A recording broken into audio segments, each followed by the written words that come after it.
Would you like to count us down for us to do the warm-up, Emmy? You don't have to do it, but you can count us down. I don't know. Can you go 3, 2, 1? I don't know. Can you? No. Okay. I'll do it then. 3, 2, 1. Brr, brr, ma, ma, ma. Hello and welcome to Outside the Search Bar, the podcast where we try to answer questions without using Google. I'm Jacob Schubach, and I'll turn it over to my sister and co-host. Hi, everyone. I'm Emily. So each week, Jacob and I are going to come prepared with questions that we don't know the answers to. We each have notes in our phones that are filling up with an astounding number of questions, which is honestly a testament to how little we actually know. Of course, we would be remiss to not take listener questions. So if you have a tough question you'd like us to answer on the podcast, send us an email to searchbarpodcast@gmail.com or follow us on social at searchbarpodcast. And we're really smart, so we probably know the answers. Now that our introduction is over, we're going to introduce our guest this week, Emmy. Can you say hi? Hello. I'm not doing it anymore. That's it? That's all you wanted to say? That's our guest for the week. That's our guest. So, Emmy, can you tell us something interesting you learned this week? You don't know? Well, you asked me a really interesting question the other day, which was, can glass melt? And then we looked into glass blowing videos. Can you tell the people about that? Oh, they melted the glass. They did. And then what did they do with it? They made it to a different thing as glass. Mm-hmm. What was the coolest one, do you think? The dragon. The dragon? Ooh. I like the dragon, too. And the piggy. The piggy's so cute. The piggy was cute. I don't know what to say anymore. Okay. With that, we can move to our next segment called What's Trending. What? And our guest wanted to discuss the upcoming holiday. Halloween! Woo! Halloween, a very exciting time. Jacob, do you have a Halloween costume already? I do. Would you like to share yours first, Emmy? I have a skeleton. Oh, what color skeleton? Wait. What would you think? A different I don't know. color. Maybe there's a neon pink skeleton nowadays. I'm not doing that. What movie is the skeleton costume from? I forgot. It's The Nightmare Before Christmas. Oh, Jack Skellington.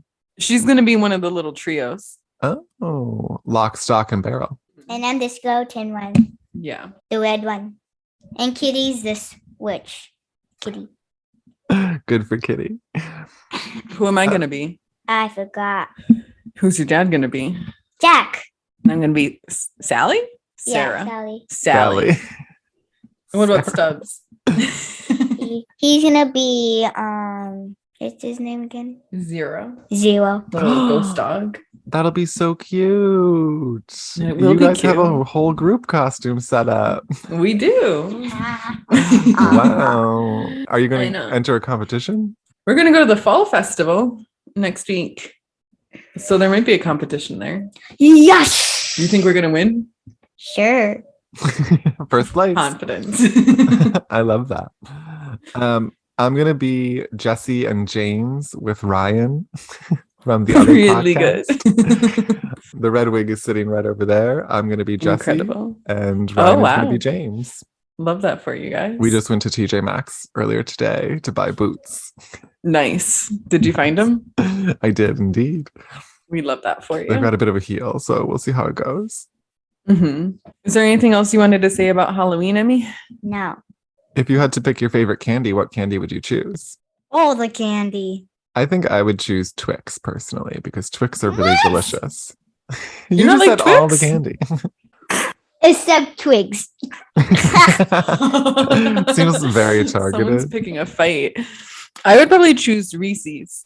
What's off? Reese's? What about Peanut a- butter, little chocolate. A baby What? bottle pop? What are those? Biggie Bubble Bup. The Reese's, they come in the orange package.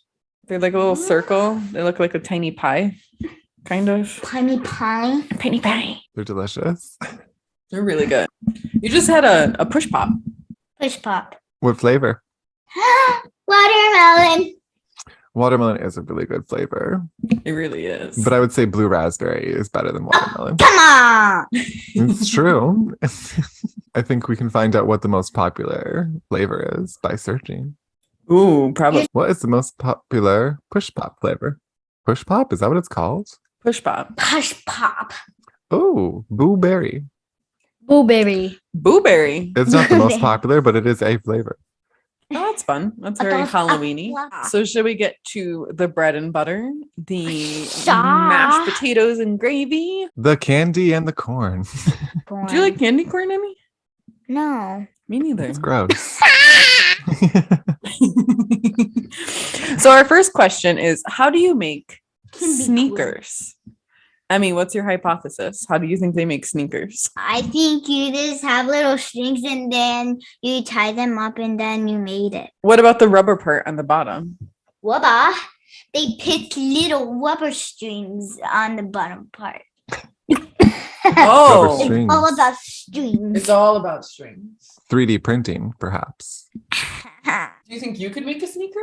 No. Okay. I think you can make a sneaker because you've been doing these. I have been doing this. I've been crocheting. I'm sure you could crochet a sneaker You probably could crochet a sneaker. if you had Did the I right try? materials. You do it now.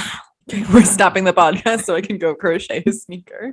I'll see you in a couple hours. I think if you had the rubber part of the shoe, Oh, Wubba. as well as the polyester What? blend of threads that they put to make a shoe, you could do it. I could probably do it. Yeah. No. No?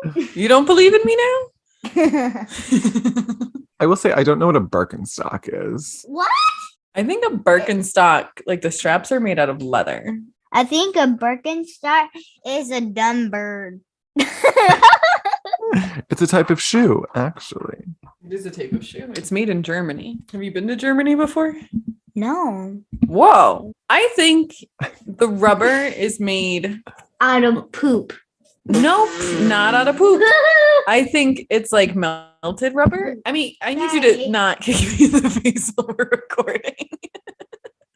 Yeah, I would say the sole of the shoe is molded into a mold with rubber. Yeah.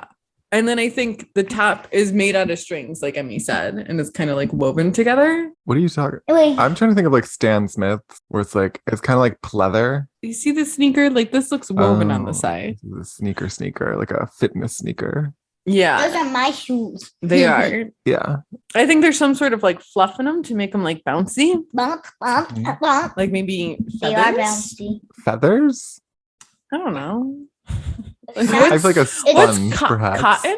Oh, sponge. Oh, it's string. See spongy. those little holes? Yeah, I do think it's made It's out of strings. string. We have It's confirmation string. Those little holes. from our There's scientist holes on in the. there. How do you think it keeps its Careful. like form though? I do not know. Like the shape of it? Like, do you think it has cardboard in there? Yeah. No, I think it's like really firm foam. Like, you know, when you're like walking and you roll your ankle, No. like it's not hard in there. So like I feel like it's some sort of like firm foam or sponge that gives it its shape, but like still allows it to move. That makes sense. Now what? So now we Google the actual answer. Google. Googly oogly. How do Googly. you make a sneaker? Okay, it keeps Sneaker. asking me to make a sneaker bot. Sneaker butt? No Oh. sneaker butts. That's something in computer science, I guess. How to make because it pre-populated sneaker bot. I'm like, that's really weird that this is the top. I'm a Okay. sneaker lover. How sneakers are made step by step. Oh, I love a step by step. Oh, shoemaking.courseonline.com. Not the WikiHow with photos. No. Part 1, shoe last for sneakers. What type of shoe last you need to make high top sneakers? I don't. I think you should look at that WikiHow page. Okay, thank you. Crowdsourcing. It has pictures. Oh, there's the WikiHow. I see. Oh my god, and it's intense. I Okay. can't make the big thing. Step 1, we need to decide what kind of shoe we want to make. A sneaker. Well, I want to make the A same sneaker. kind of shoes as We me. need to design, find, and purchase a blueprint for the shoe. So we'll need like the shape of the sole, the shape of the sides, the shape of the back, the shape of the straps. That makes sense. We're going to harvest parts from old shoes so we can cut up your shoes to make new shoes. No, I'm not cutting up my deep shoes. We did just buy those. We're not going to cut I'm those up. not. Okay, so it looks like the sole is made out of leather, cork, and rubber. And there's a Leather, stitching cork, kit that we and- need. Next up is making a foot cast. So we need to get alginate jelly, and then you stick your foot in it, and then we know the shape of a shoe. Seems a little bit intense for what we're trying to do here, but okay. We're going to pour our casting material into that mold, and then we're going to tape the outside of it once it solidifies. So we have the shape of the shoe. Okay, actually assembling the shoe. We're going to cut the leather and the fabric. Mm-hmm. So it's made out of leather and fabric. So We're you're gonna gonna stitch them together. So you're gonna put tape on your foot. It's on like the mold of your foot. The mold on my foot. So I have to put tape on the mold on my foot. Yes. And then staple it. Ow! You're sewing the fabric together, and then it looks like you're punching holes in it for the lace holes. Ow! That could hurt me. Well, it's not going to be on your foot as you do it. Oh. And then you cut out the sole, which is You're gonna cut out my sword? a few sheets of cork is your best bet. So it's cork on the bottom, Oh, which adds a level of cushion, and it's waterproof. Whoa! Oh, that's pretty cool.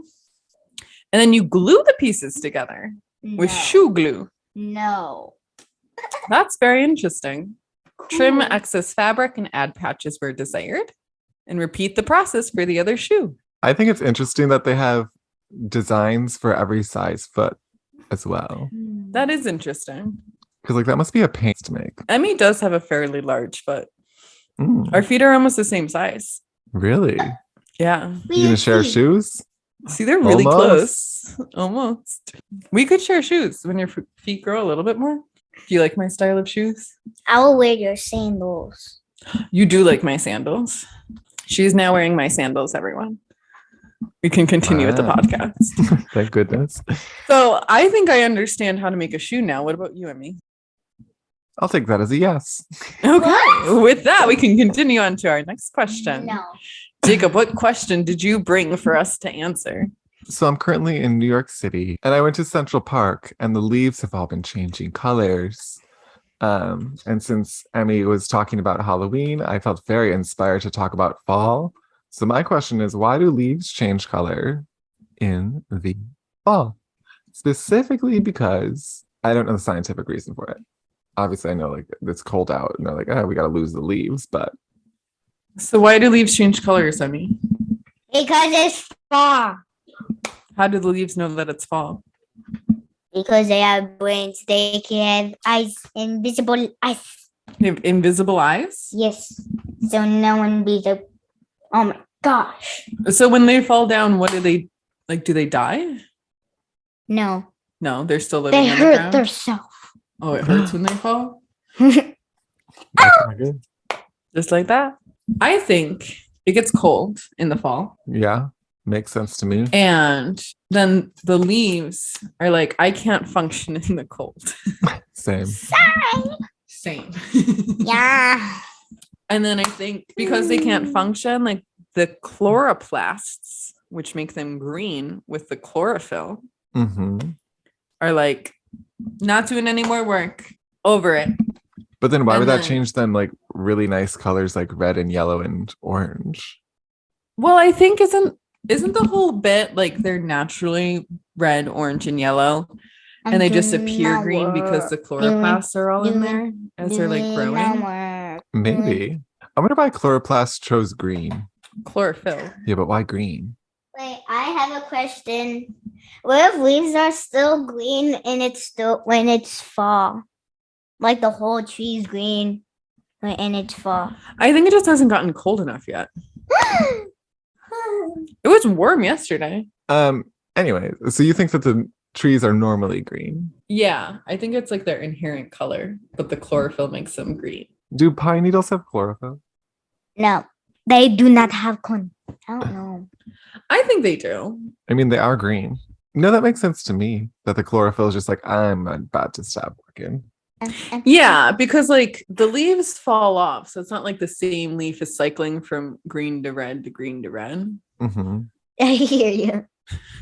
I do think that pine needles have chlorophyll though, because when they die, they turn red. Do they? Turn What? Yeah. brown, don't Oh, I mean brownish red. they? It's all the same. Let's Google it. Okay, this is from esf.edu, SUNY College of Environmental Science and Forestry. And this is about why leaves change color in the fall.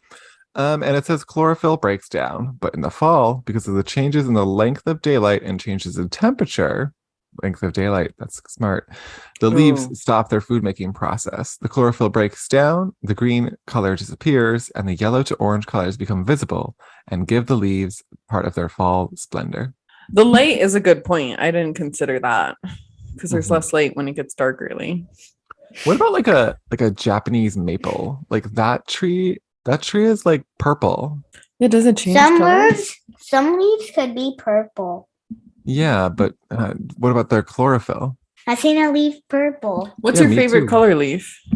I think orange. No, yellow. Yellow is a good one. I like yellow leaves too. Because it's pretty like the little chewy sun. Do pine needles Now can I go? have Sure, I chlorophyll? mean, you can go. Thank you for participating. Do you want to say goodbye? Our guest has really important engagements to get to. So, So apparently the tree's needles do contain chlorophyll, okay. and that's all you need to know. It's how they get their energy. But Japanese maples being purple, I'm like, what's that about? Yeah, because I don't think they change colors in the fall. What? Do they? I think they're red all year round. I think so too. But do their leaves fall? Oh, it looks like this is from Monrovia.com, and it says, why is my Japanese maple turning green? And it says you can expect the leaves to green up if the tree is in less than full sun or where light levels are not ideal. So if it gets more sun, it's purple? Well, no, it says some will turn green in intense sun, and others will do the same in too much shade. It depends on the tree. A vibe. But do they? I mean, I guess that means that they have chlorophyll. Yeah, they must. Okay, so in a maple tree with purple or reddish leaves like this, pigments called anthocyanins. Cyan is in blue? Cyanins? Anthocyanins. Cyanide? I don't know.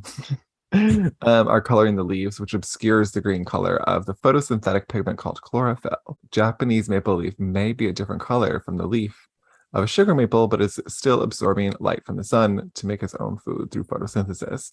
So it just has an additional pigment within the leaves. Which is stronger than green. Yeah. Okay. All right. I think we've answered that question. I feel like I sufficiently learned something about fall. Slay. Slay. Slay. Slay. So do you think you could like artificially put a tree in fall? Like if I had a tree indoors somehow and I could like climate control it and I gave it less light during the day and I gave it colder temperatures, would it like go into fall mode? Probably, right? Maybe. I don't know. It doesn't know time. Doesn't it though? Like, doesn't it have like some type of like internal clock within itself? Yeah, but like I think to Emmy's point earlier, like it's still late into fall here, and like that oak tree right outside has not changed colors at all. Whereas like if that same oak tree were in New York, it probably would have changed colors already because of the temperature and the sunlight. Can you make a leaf change its color can you manipulate a tree? I'm looking for I'm gaslighting a a stake tree. of power. I'm gaslighting a tree. It's fall. Come on, just change your colors. Everyone else is doing it. Manipulate, and it's like, here's how you can Photoshop it. I don't know if you can change a tree's colors just by. My soul wants to say yes. I think we should do an experiment. So I'm gonna bring a tree inside. I feel like if you had, I feel like you could do it. Like in a very controlled way. Yeah. We control nature. Nature's. I just put an umbrella over the tree. Amazing. Cool. Do you feel like we sufficiently answered your question? Yes, I feel like my question has been sufficiently answered. Love that for you. Do we have a listener question? We still have some from Kat, if you want to answer one of those. Okay, let's answer one of Kat's questions. She asked, how do black lights work? I don't know. It feels Is like it like go ahead. Oh. Oh, I was hoping you had an answer to say something smart that I could piggyback off of. I feel like when you see a black light, it's purple. And so Since you mostly use black lights in the dark, it's only showing purple violet light, and that violet light is a different spectrum than normal light, and therefore it makes neon things glow. That's what I was gonna say. Is I think it's purple's a higher frequency wave, right? Sure. Yes. I think so. Yes, Yes. it is. It is. You're right. So I think my soul is saying that it's like that, like the border between purple and whatever's next, like UV. Mm-hmm. And that's why it's a different light than normal light. But I don't really know why it makes things glow. Yeah. That's pretty weird. It's pretty magical, huh? Yeah. How does it? Because it is like only certain, but it's like any color. It's just like if it's neon. Or like white. But I guess white is kind of just neon in and of itself. Yeah. And like, well, I think the white looks like purple. So I feel like that's just like reflecting it. No, but they kind of glow still. Yeah. Huh. I also don't know how they get neon pigments so pigmented. You know? Yeah. I wonder if there's some sort of chemical in neon that like reflects UV-ish light. Oh, I'm sure. You want to just Google it? Yeah. How do black holes form? That's a good question. Black lights. Great work. question, honestly. Okay, so this is scienceworld.ca. So what is that, Canada? Sure. Okay, a black light gives off harmless, highly energetic ultraviolet light that is Ooh. invisible to humans. Certain fluorescent substances absorb ultraviolet light and re-emit it at a different wavelength, making the light visible and the material appear to glow. Huh. So we were right about the ultraviolet. Yeah. And the fluorescence. I'm curious what fluorescent substances are. Where'd they get that? A phosphor is any substance that emits visible light in response to some sort of radiation. What? Converts the energy in the UV radiation from a black light into visible light. For example, body fluids like blood and urine contain these fluorescent molecules and are made visible with the help of a black light. Oh, black lights can also be used to discover counterfeit notes that don't contain the fluorescent symbols included in legal banknotes. Remember that this is Canada, so maybe that's just Canadian money. I don't know. Wow. No, I think they put your money under a black light if they think it's fake in the US too. That sounds right. Yeah. Well, there you go. The more you know. A phosphor. I'm going to Google that. What is a phosphor? I looked up how to make neon pigments, and it says that they are extremely bright colors and they can only be chemically created. Interesting. Which is kind of fascinating that it's something that didn't exist until chemicals made it. So phosphor is an old-fashioned term for phosphorus. So I think it's literally just that chemical element. Love that. Is a substance that exhibits the phenomenon of luminescence. Ooh, luminescence. Ah, that's a fun one. Thanks, Kat. Hopefully we've sufficiently answered your question. You're welcome. So that was our episode. I think we did a good job. If you enjoyed that, be sure to find us on social at Search Bar Podcast. And my handle is I Got Shoebach across all platforms. And if you have a question that you want answered, feel free to email us at searchbarpodcast@gmail.com and leave us a review so we feel better about ourselves. Until Slay. next time, happy searching. Bye. Bye. Outside the Search Bar is a Perfectly Done Toast podcast production.